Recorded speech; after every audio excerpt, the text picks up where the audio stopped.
दोस्तों, पीपल पेड़ पर आप सभी का एक बार फिर से स्वागत है। श्राद्ध मास चल रहा है, यानी कि पितृपक्ष। इस दौरान जीव जंतुओं में 3 जीवों को सबसे श्रेष्ठ माना जाता है। इनमें गाय, कुत्ते और कौवे शामिल हैं। इसी मौके पर हम एक ज्ञान सुनेंगे। ज्ञान कथा के माध्यम से, जो कथा संबंधित है एक कौवे से। तो फिर विलंब किस बात की, चलिए बढ़ते हैं कथा की ओर और सुनते हैं इस कथा के माध्यम से एक कौवे का ज्ञान। लेकिन उससे पहले आपसे निवेदन है कि अगर आप इस चैनल पर नए हैं या पुराने हैं तो इस चैनल को जल्द से जल्द सब्सक्राइब कर लें, ताकि भगवान विष्णु की कृपा आप पर यूं ही बरसती रहे। दोस्तों, इस कथा के माध्यम से कौवा अपनी पत्नी कवि को समझाता है कि जिंदगी में चाहे कितनी भी बड़ी विपत्ति आ जाए, इन 4 लोगों की मदद कभी नहीं लेनी चाहिए। वे 4 लोग कौन हैं, वह आपको पता चलेगा कथा के अंत में। तो आप भी अगर जानना चाहते हैं कि अपने जीवन काल में किसी भी विपत्ति के समय किन 4 लोगों से मदद नहीं लेनी चाहिए, तो इस कथा को पूरा सुने और अपने ज्ञान को बढ़ाएं। कथा की शुरुआत होती है एक जंगल से। गर्मियों का मौसम था, जंगल में काफी बुरा हाल था। 2 साल बीत गए, लेकिन वर्षा की एक बूंद भी उस जंगल पर नहीं गिरी थी।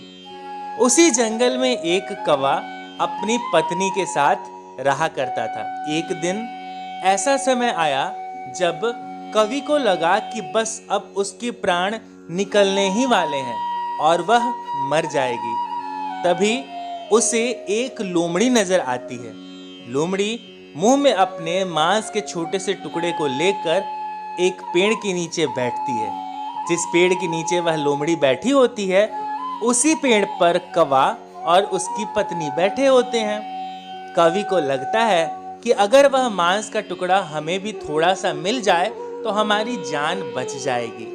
यही सोचकर कवि उस लोमड़ी से कहती है, लोमड़ी बहन, अगर उस मांस के टुकड़े में से थोड़ा सा हिस्सा हमें दे दो तो हमारी जान बच जाएगी। कवि के साथ बैठा हुआ कौवा चुपचाप सब कुछ देखता और सुनता रहता है, लेकिन कुछ कहता नहीं है। इधर लोमड़ी कवि की बात सुन करके अपनी चतुराई दिखाने के फिराक में रहती है।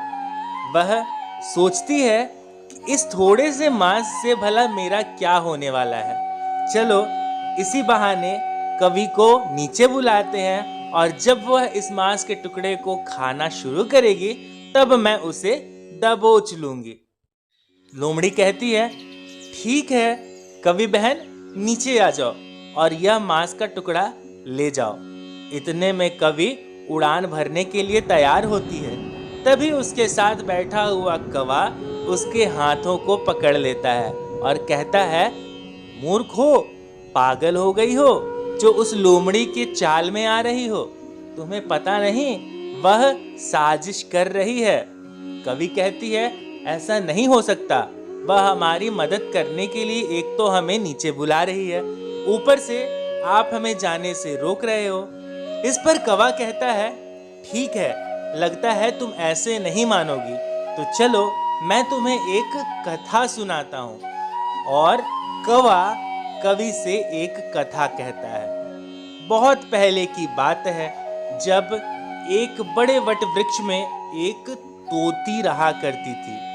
तोती अपने घोंसले में हमेशा अंडे देती, लेकिन वहां रहने वाला एक सर्प बार बार आके तोती के अंडों को खा जाता था। अब तोती परेशान रहती कि अपने अंडों को कैसे बचाया जाए। कई बार तो ऐसा होता कि अंडे में से बच्चे निकलते तो छोटे बच्चों को भी वह सर्प खा जाया करता था। एक दिन परेशान होकर तोती पेड़ के डालियों पर बैठ करके रो रही थी। तभी वहां पर एक पनकौवा आया। पनकौवा यानी कि एक ऐसा जीव जो पानियों में भी डुबकी लगा सकता है। अब उसने तोती से पूछा, क्या हुआ बहन, तुम क्यों रो रही हो? तब तोती ने कहा, भैया, मैं जब भी अंडे देती हूँ, यहाँ रहने वाला एक सर्प बार बार आता है और मेरे अंडों को खा जाता है। मैं सर्प के इस कृत्य से काफी परेशान हो चुकी हूँ।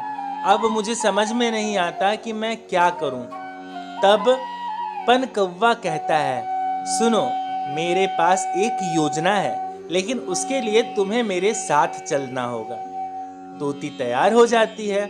पनकव्वा और तोती उड़ करके एक झील के किनारे जाते हैं।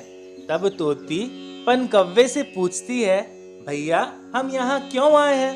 तब पनकव्वा कहता है कि हम यहाँ से एक मछली पकड़ेंगे और उस मछली के छोटे छोटे टुकड़े करेंगे। उन टुकड़ों को ले जा करके क्रमबद्ध नेवले के घर से लेकर सांप के बिल तक सजा देंगे।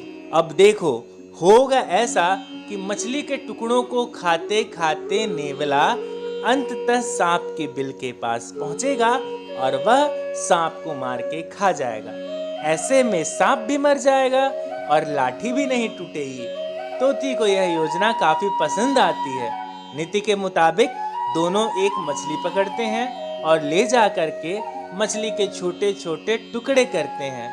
उन टुकड़ों को नेवले के घर से लेकर के सांप के बिल तक सजा दिया जाता है। थोड़ी ही देर में नेवला अपने बिल से बाहर आता है तो उसे मछली की खुशबू आती है, लेकिन उसे दाल में कुछ काला भी लगता है। फिर भी नेवला तो ठहरा होशियार जानवर, वह योजना बनाता है कि चाहे जो भी हो, मछलियों का स्वाद तो आज चखा ही जाएगा। वह धीरे धीरे कदम बढ़ाता है और एक एक कर मछलियों के टुकड़ों को खाता जाता है। आखिरकार वह समय आ जाता है जब नेवला सांप के बिल के पास पहुंच जाता है। तब नेवला सोचता है, हो ना हो इसमें सांप की कोई रणनीति जरूर है, वही चाहता था शायद मुझे फंसाना। इसके बाद नेवला सोचता है कि अब सांप को मजा चखाना जरूरी है। नेवला सांप के बिल के बाहर बैठ करके उसका इंतजार करने लगता है। थोड़ी ही देर में सांप अपने बिल के बाहर आता है और नेवला उसका शिकार कर लेता है। दूर बैठे तोती और पनकव्वे इस दृश्य को देख रहे थे। जब सांप का वध नेवले ने किया तो तोती से रहा नहीं गया। वह कूद कूद कर गाने चिल्लाने लगी कि नेवला भैया ने मेरी जिंदगी बचा ली, नेवला भैया ने मेरी जिंदगी संवार दी, अब मेरे अंडों को कोई नहीं खाएगा।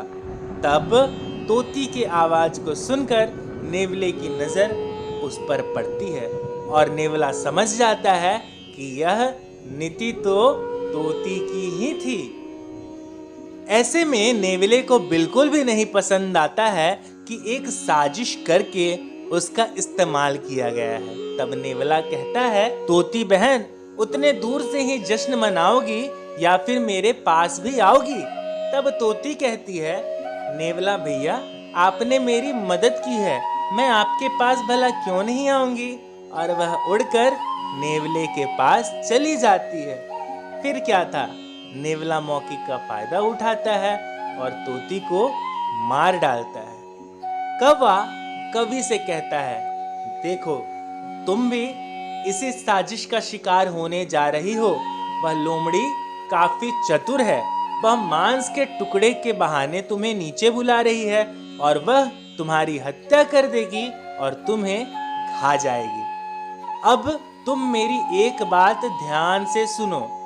कौवा कवि से कहता है कि जिंदगी में चाहे कभी भी कितनी भी बुरी परिस्थितियां आ जाएं, भले मौत को गले लगाना पड़े, लेकिन इन 4 लोगों की मदद कभी नहीं लेनी चाहिए। सबसे पहला वह इंसान जो तुमसे ताकतवर है।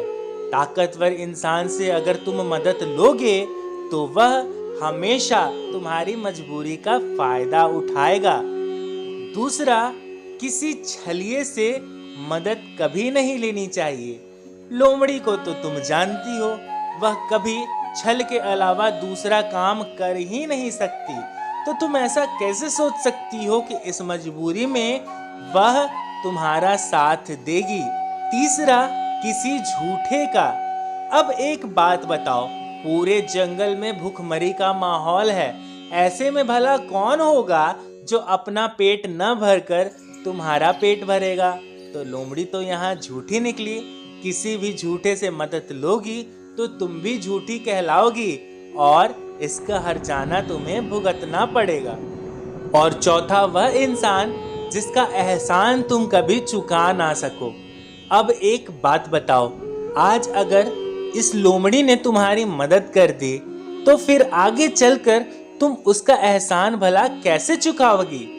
तो ऐसे में भले ही मर जाना, लेकिन इन 4 लोगों से कभी मदद ना लेना। दोस्तों, यह थी कौवे की तरफ से उसकी पत्नी को दी गई ज्ञान। आपको यह कहानी कैसी लगी, इसके बारे में हमें कमेंट बॉक्स में बताएं। अगर कथा अच्छी लगी हो और आपको लगता है कि इसे आपके परिवार को या फिर आपके दोस्तों को सुननी चाहिए तो इसे शेयर करें। और हाँ, इस नेक कार्य में अगर आप किसी भी तरह से हमारी मदद करना चाहते हो तो स्क्रीन पर दिए गए नंबर पर आप अपनी आर्थिक सहायता हम तक भेज सकते हैं। अगले वीडियो तक के लिए हमारे सभी साथियों को हरे कृष्णा।